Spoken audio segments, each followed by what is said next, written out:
प्रणाम आप सभी को। मेरा नाम रोशन है।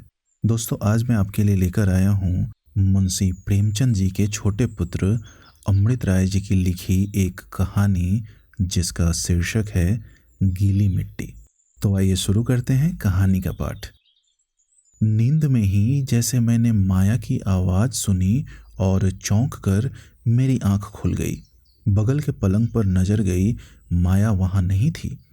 आज इतने सवेरे माया कैसे उठ गई, कुछ बात समझ में नहीं आई। आवाज़ दरवाजे पर से आई थी। मैं हड़बड़ा कर उठा और वहां पहुंचा तो क्या देखता हूं कि माया दरवाज़ा खोले खड़ी है और बाहर के बरामदे में एक दुबला पतला आदमी, मंझोले कद का, सिर्फ एक जरा सी लुंगड़ी लपेटे, बाकी सब धर और टांगे नंगी, उकरू बैठा है। माया दरवाज़ा खोलने आई तो आज सबसे पहले इसी आदमी के दर्शन हुए। मैंने भी देखा और मुझे भी गुस्सा आया कि यह मरदूद कैसे आ मरा। मैंने डपट कर पूछा, कौन हो तुम, यहाँ कैसे आए? दोनों ही सवालों का जवाब आसान था। मैं एक गरीब भिखमंगा हूँ जिसके सर पर छप्पड़ नहीं है, या जी नहीं, शिकरम नहीं ली, यूं ही चलकर आ गया। मगर उसने कोई जवाब नहीं दिया, जो कि मुझे और भी खला, और मैंने आवाज़ में और भी तेजी लाते हुए कहा, बोलता क्यों नहीं, बहरा है? फिर भी उसकी कोई जवाब नहीं। जवाब हो भी क्या सकता था अगर वह सचमुच बहरा था, मगर कौन कह सकता है कि वह बहरा था ही। आजकल इस तरह के बने हुए आदमी। लेकिन वाक्य पूरा करने के पहले ही मुझे लगा कि यह मैं गलत बात कह रहा हूँ। बने हुए आदमी दिन के वक्त भेष बनाकर भीख मांगा करते हैं। इस तरह रात को किसी के बरामदे में आकर सो नहीं जाते, जाड़े की ऐसी रात में। और मेरा ध्यान उसके ओढ़ने बिछौने पर गया। बिछौना निखरी जमीन और ओढ़ना टाट का एक घिसा हुआ पौन गज का टुकड़ा। और हाँ, एक चिक भी जो उसने हमारे दरवाजे से उतार कर अपने ऊपर डाल ली थी, उस वक्त जबकि एक गद्दे और एक लिहाफ से भी मेरा काम ठीक से नहीं चलता। जी होता है कि और कुछ ओढ़ लें। कैसे कटी होगी इसकी रात। नींद तो क्या आई होगी, दांत बजते रहे होंगे। जांघों में हाथ डाले राम का नाम जपता पड़ा रहा होगा, या शायद टहल टहल कर ही रात काटी होगी। किसने देखा है और किसको दिखाने के लिए यह शक्ल बनाई है? इन ठंडी सूनी दीवारों को? बने हुए आदमी।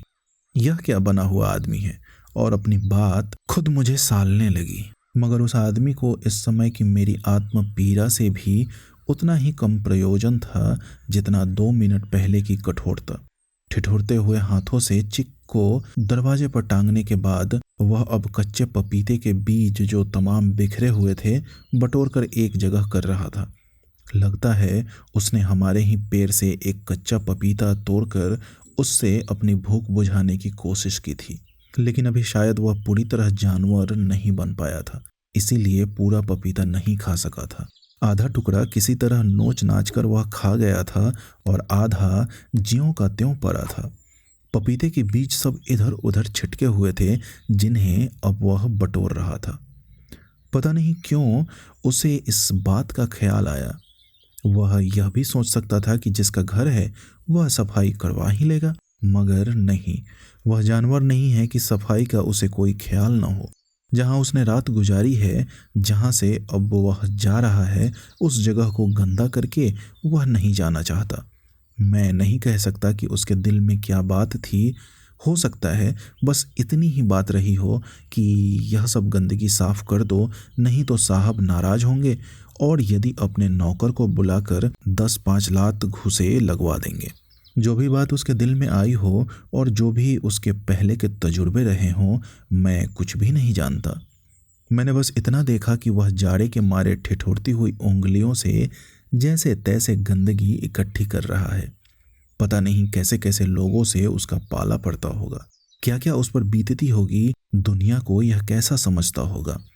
आज इंसान जिस तरह तरक्की करता हुआ हजारों साल पीछे पहुंच गया है, जबकि वह पहाड़ की गुफाओं और जंगलों में रहता था और इसी तरह नंगा घूमता था और शायद इसी तरह कच्चे पपीतों पर बसर करता था। इस तरक्की में इस आदमी का क्या हाथ है? और मुझे पता नहीं क्यों उस पर बेहद तरस आया। इस पर कि दुनिया में उसका कोई न था, उसके पास कहीं अपनी एक नन्ही सी कोठरी भी न थी और बस इसी आसमान के छप्पड़ के नीचे उसकी रातें बीतती थी और यह कि इस ठिठुरती हुई सर्दी में उसके तन पर बस एक लुगड़ी थी और वह गाय बैल की तरह कच्चा पपीता खा रहा था। मगर इन सब बातों से ज़्यादा इस बात पर कि उसने एक शब्द भी नहीं कहा। यह नहीं कि वह गीता का प्रवचन देने लग जाता या आल्हा सुनाने लग जाता, मगर फिर भी कुछ तो वह कह ही सकता था।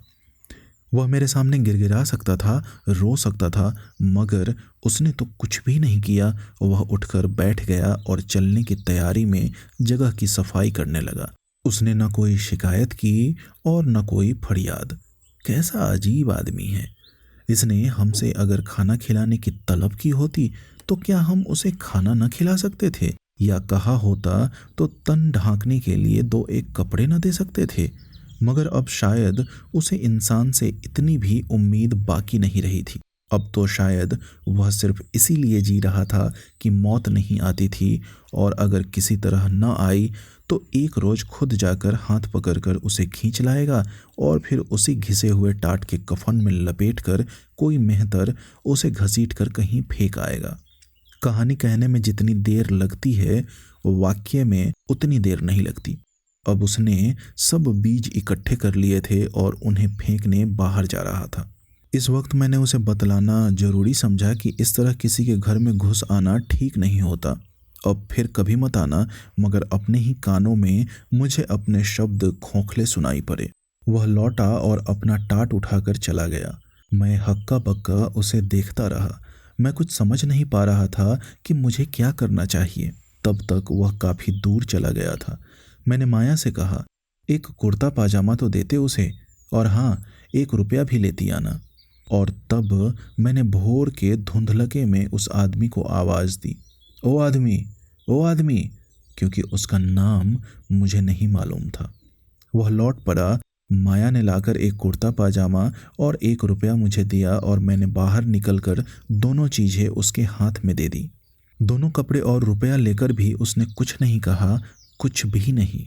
वह जैसे आया था वैसे ही चला गया। मैं कुछ देर तक उसे देखता रहा और फिर पता नहीं क्यों मुझे बहुत जोर से रुलाई छूटी और मुझे अपनी आंखें नम होती मालूम हुई और फिर अच्छी तरह आंसू बहने लगे। मुझे खुद अपनी इस हालत पर बड़ी हैरानी थी, क्योंकि मैं किसी माने में बहुत नर्म दिल का आदमी नहीं हूँ, मगर फिर भी हर बार जैसे एक लहर सी उठती थी जो आकर मुझसे टकराती थी और मुझे भिगोकर चली जाती थी। माया तब तक भीतर दरवाजे पर ही खड़ी थी और मैं नहीं चाहता था कि वह या कोई ही मेरे इस बचकाने आंसुओं को देखे। मैं बाहर सड़क पर निकल गया और घूमने लगा, मगर मैं घूम नहीं रहा था, रो रहा था, जैसे रह रह कर कोई मेरे दिल को मसोस रहा हो। माया जाने को हुई तो उसने पुकार कर कहा, भीतर चलो ना, वहाँ क्या कर रहे हो? अपनी आवाज की भर्राहट को छिपाने की कोशिश करते हुए मैंने कहा, अब नींद थोड़े ही आएगी, अच्छी तरह सवेरा हो गया है। और फिर कोई 15 मिनट तक मैं वहीं घूम घूम कर रोता रहा। शायद बरसों बाद मैं इस तरह रोया था। मुझे अपने ऊपर कुछ हैरानी भी मालूम हो रही थी, कुछ शर्म भी आ रही थी, और यह सोचकर कुछ खुशी भी हो रही थी कि मेरा दिल अभी मरा नहीं है। मैं नहीं जानता, हो सकता है इसीलिए मैंने अपने आंसुओं को कुछ ढील भी दे रखी हो, मगर इतना मैं जानता हूँ कि वे बेईमान आंसू न थे। शायद उस आदमी के दिल की घुटन थी जो इस वक्त मेरे आंसुओं की शक्ल में बाहर आ रही थी, क्योंकि मुझे लगता है कि जैसे कभी आग के एक ही गोले से छिटक कर यह सारी सृष्टि बनी थी, वैसे ही किसी कुम्हार ने गीली मिट्टी के एक ही गोले से सब इंसानों के दिल भी बनाए थे और उनका साज कुछ इस तरह मिलाकर रख दिया था कि एक का दर्द दूसरे के सीने में जाकर बजने लगता है। दोस्तों, उम्मीद करता हूँ यह कहानी आपको अच्छी लगी होगी। ऐसे ही ढेरों कहानियाँ सुनने के लिए आप हमारे चैनल से जुड़े रहें। बहुत बहुत धन्यवाद।